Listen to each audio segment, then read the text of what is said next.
All the dioramas used to be made here in my basement. And she would sit here. She had her little card table set up in her. She had an oven that she used to bake the sculpted clay in. A little, what do you call the little ovens? Kiln. Well, it was a kiln, yes. And she had a cabinet full, and she still does have a cabinet full of all of her supplies, all the materials. And she had a sewing machine down here. She had everything that she needed to make her dioramas, and all the little pieces that go along with the scene. It was amazing to watch. And she loved dollhouses. She had lots of dollhouses, antique dollhouses, and she would furnish them. And she just loved dolls. You said they're quite old, but when did she make these? Oh my gosh. Oh, it had to be in the early 70s. The early 70s, I would say. Because she retired, when she started doing this when she retired from the Navy Department. Now, we probably should start from the beginning, but could you tell us who your mother was and what her background was? My mother's Norma Adkins. She's born in Washington, D.C. She was raised in Georgetown, as her mother and father were, and her great-grandmother. So we are native Washingtonians.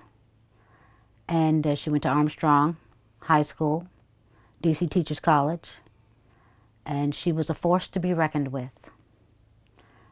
She loved everybody, but she didn't take anything from anyone. And she used to say she had the sight.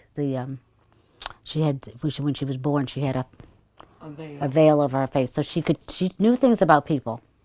She just did. I used to think she was a witch. I mean, she was really funny because she was, although she loved people, I introduced her to all my friends because she would tell me who they were. So she was something, and she was very talented. She made all of my clothes. She made her own patterns. She could look at a Spiegel catalog and ask me what I liked, and I'd point it to a dress, and she'd make it. She was just very talented.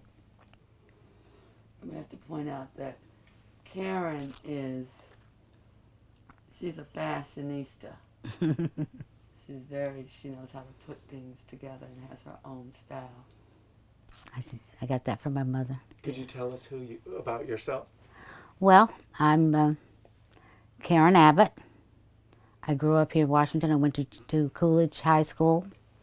I went to D.C. Teachers College. I went to Dean Junior College. I went to GW College. I've been all over the place. I have a son. We own Oohs and Ahs Restaurant.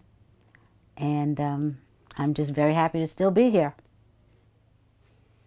And you're in this house? How long have you been in this house? We've been in this house for 50 years. Yeah, a little over 50 years. And the house is in Petworth. Correct? The house is here in Petworth, yes, on Hamilton Street. And I've seen this area go from one end to the other. It's quite a few changes in this area. And so I'm happy to see some of them, and then not so happy to see others. But what are some of the changes that you've witnessed? Well, the area has become much more social. I think we've got more restaurants. We have more places more clubs, liquor stores, that kind of thing. It's always been a residential area, always family-oriented, and always very close-knit. I mean, you never locked your doors. Everybody knew everybody. It was just a nice place to grow up. And what was it like when you first arrived? When we first arrived here, it was very busy. Hamilton Hardware was right on the corner. I didn't like it. I didn't like the area. It was too busy. I wanted to be more around more houses that didn't have stores. But as I've grown, I like it. It's easy to get to any place. I can walk everywhere without any difficulty. So, I went to Roosevelt, I went to McFarland, I went to Bertie Backus, and Coolidge. So it's, and I walked everywhere. So even to Bertie Bacchus from here. So it's quite an adventure. And you moved with your mom and Yes, yes. I lived at Second and Hamilton, then here.